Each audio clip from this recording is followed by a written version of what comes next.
ज्ञान गुण सागर, जय कपीस तिहुँ लोक उजागर।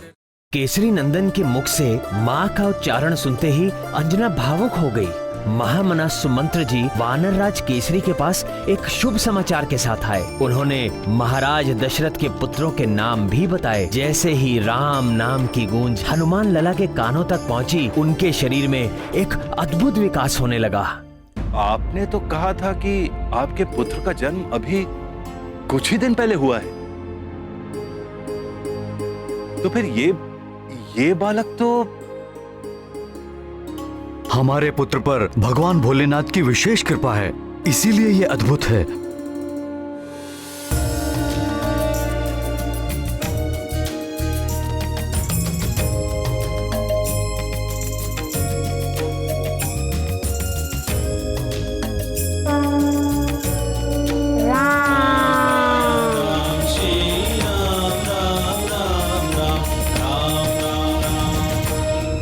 जो ब्रह्मांड के कण कण में रम रहा, उस परम तत्व अर्थात हमारे स्वामी का एक नाम ये भी है, राम। गुरुदेव ब्रह्मश्री वशिष्ठ ने मुझे ये राम नाम देकर सबसे बड़ा लोकहित का कार्य किया है। भोले बाबा ने इस राम नाम को तारक मंत्र भी कहा है और सारे युगों में, विशेषकर कलयुग में, मुझे पाने का सबसे सरल और सुगम उपाय है ये राम नाम। नाम की महिमा अपार है। एक और प्रिय हनुमान राम नाम में मग्न होकर समाधिस्थ हो गए और दूसरी ओर वाली अपने ही दिए हुए नाम मरकट से ऐसा चिपका कि दिन रात उसी के चिंतन में रहने लगा।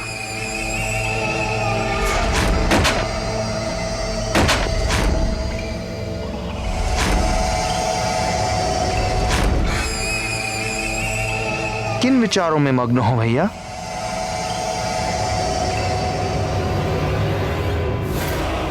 इतने छोटे शिशु में कैसा अपार बल है, कहां से पा गया इतना बल? स्मरण कीजिए, कैसे उस दिन वो उस भारी गदा को उठाकर पुष्प के समान उछाल रहा था।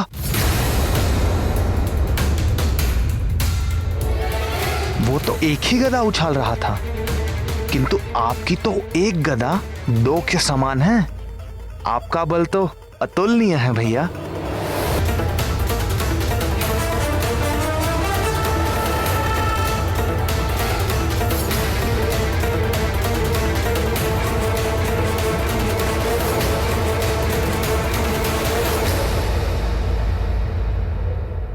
पर फिर भी ना भैया, मुझे लगता है हमें वापस सोच विचार कर वापस कोई योजना बनानी चाहिए।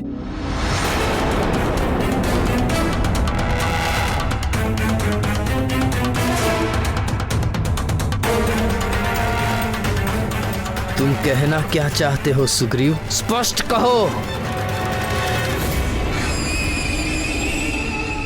भैया, आप किष्किंधा के युवराज हैं और आपके प्राणों पर किसी भी तरह का कोई भी संकट ना आए, यही मेरा दायित्व है। मेरे प्राणों पर संकट? तुम उस हथेली भर के बालक से मुझे भय दिखा रहे हो? महानतम वाली को भय, प्राणों का भय। भैया, मेरे बात की आत्मा पर ध्यान दीजिए। हमें अपने शत्रु को अच्छी तरह से जानकर उनके बल को और परख कर फिर आक्रमण करना चाहिए। मैं तो केवल इतना ही कह रहा हूं। अग्रज कौन? आप। बलशाली कौन? आप। बुद्धिमान कौन? आप। तो फिर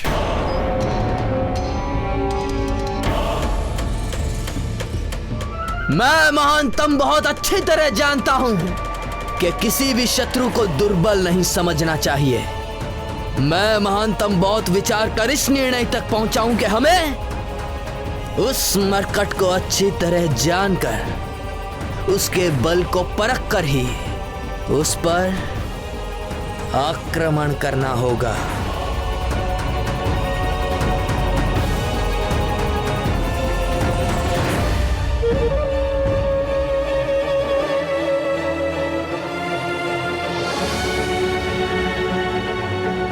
कितना अद्भुत संयोग है वाली भैया। आप आखिर वही निर्णय पर आए जिसकी ओर मैं संकेत कर रहा था। और जब हम कंचनाप को और जानेंगे, निश्चित वाली भैया आप भी उसकी मोहिनी मुस्कान की जाल में पड़ ही जाएंगे और आपका हृदय भी द्वेष से दहकने से विपरीत प्रेम से छलकने लगेगा।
क्या सोच रहे हैं हृदयनाथ? अपने पुत्र के बारे में सोच रहा था। उसे अद्भुत कहूं या विचित्र? हाँ, देखिए ना, हमारा पुत्र अभी कुछ ही दिनों का है, किंतु आकार, बल और बुद्धि 5 वर्ष के बालक जैसी हो गई है।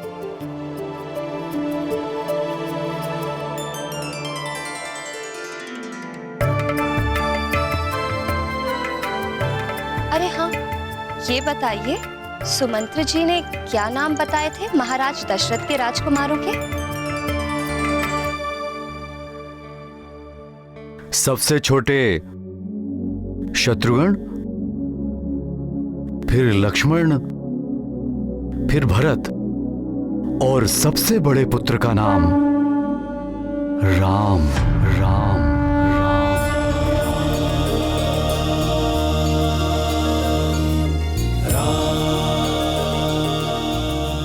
चारों नाम बहुत ही सुंदर हैं, किंतु राम, यह नाम कितना मधुर, शांतिदायक और सुखद है। तुम ठीक कह रही हो प्रिय। कितनी शीतलता है इस नाम में, राम। हम भी अपने केसरी नंदन का ऐसा ही कोई नाम रखेंगे। किंतु परंपरा। किंतु परंपरा क्या? हमारे कुल की परंपरा है, पुत्र अपने नाम का चुनाव स्वयं ही करता है। इस विषय में आपने पहले तो कुछ नहीं बताया। अवसर आने पर बात कहने का एक अलग ही आनंद है और महत्व भी। तुम स्वयं ही देख लेना, जब पुरोहित जी आंजनेय से उसका नाम कहलवाएंगे।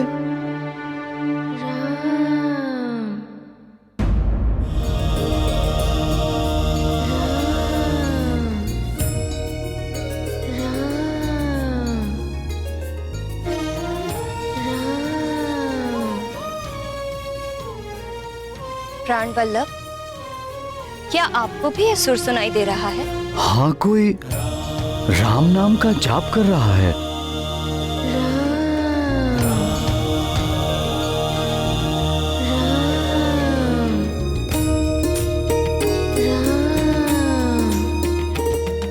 ये राम नाम के जाप की ध्वनि इसी कक्ष से आ रही है।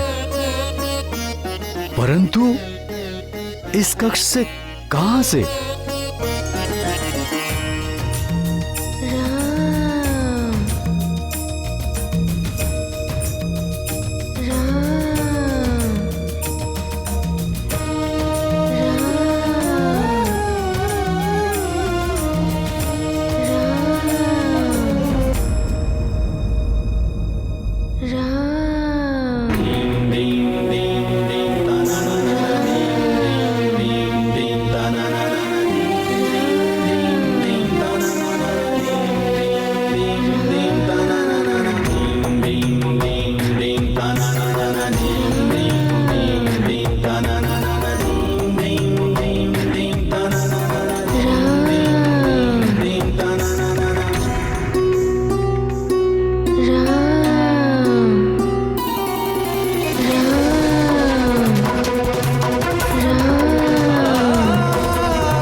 ये राम नाम का जाप इसकी सांसों में चल रहा है।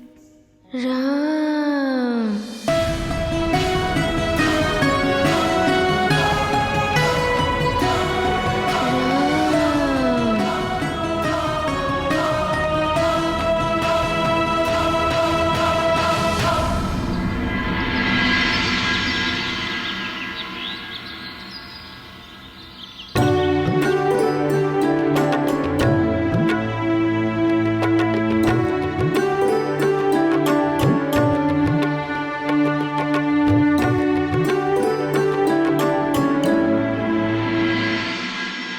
किस विचार में डूबे हैं आर्यपुत्र? क्या हुआ? कुछ नहीं, बस अपने पुत्र अंजने के बारे में सोच रहा था। ये तो हम समझ ही चुके हैं कि कृपानिधि भगवान भोलेनाथ की विशेष कृपा है इस पर, किंतु ये जो राम नाम हमारे पुत्र के हृदय में रच बस गया है, उसका क्या संबंध है हमारे पुत्र के साथ?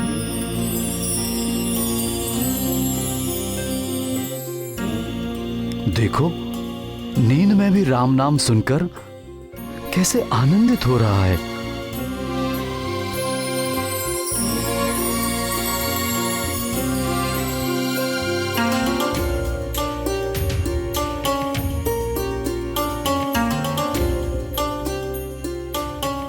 हमारे पुत्र के नित्य नए चमत्कार से मैं भी अचंभित हूँ। हमारे पुत्र का जन्म अवश्य किसी महान कार्य के लिए हुआ है। हम तो केवल माध्यम हैं। भगवान की लीलाएं भगवान ही समझ सकते हैं। तुम ठीक कह रही हो प्रिय। प्रभु की लीला हम प्राणियों की समझ से परे है, परंतु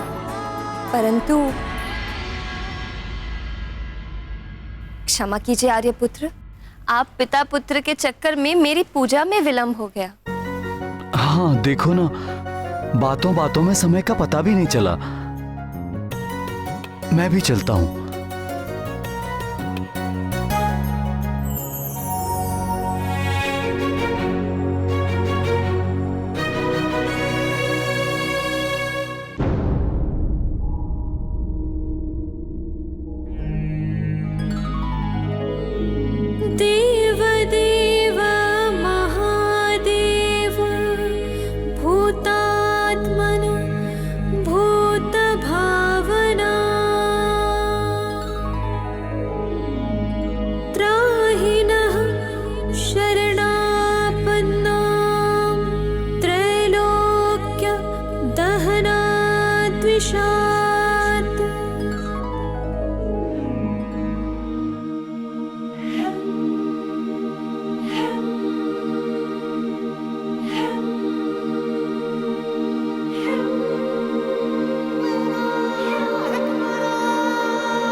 सवेरे कहाँ जा रहे हो?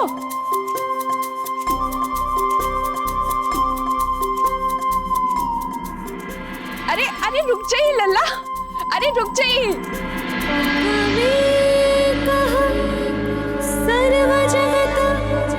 ईश्वरो बन्धमोक्षयोः तं त्वामरचन्ति कुशलाः प्रपन्नार्तिहरं गुरुम्।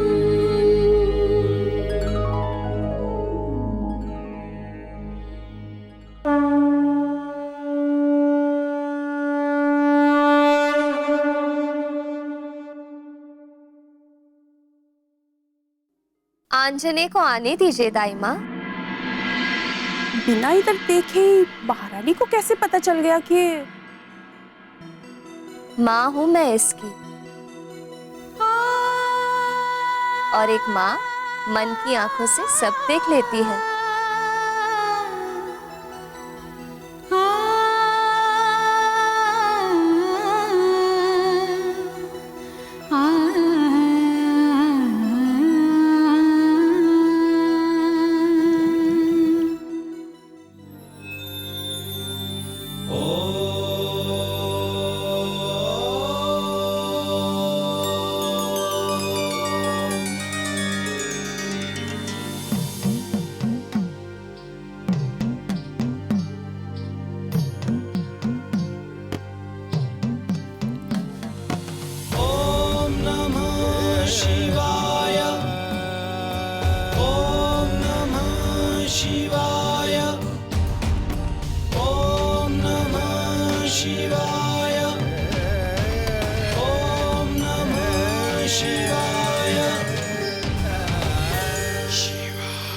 नहीं नहीं नहीं,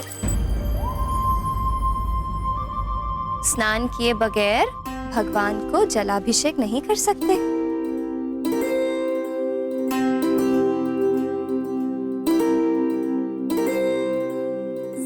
क्यों माँ?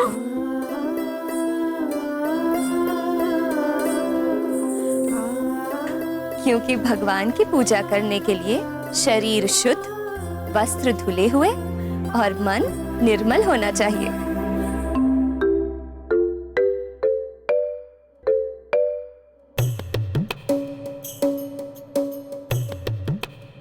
बच्चों का मन सदैव ही निर्मल होता है, चाहे वो कितने ही नटखट क्यों ना हो।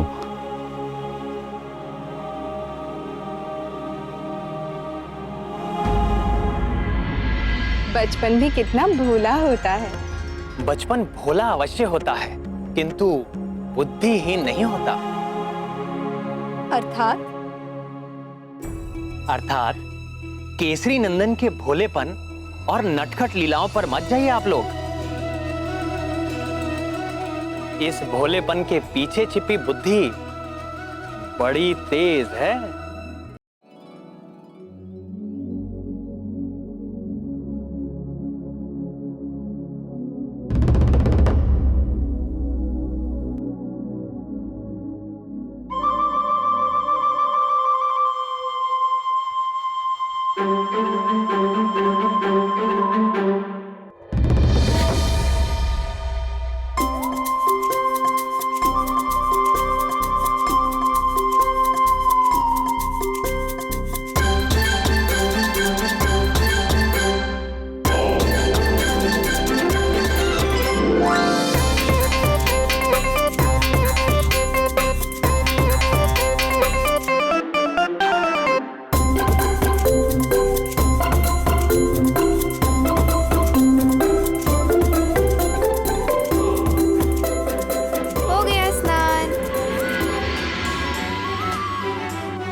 क्या किया?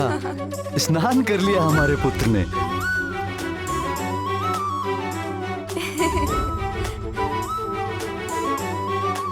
माँ लोटा दो ना, जल अभिषेक करना है। दो ना माँ।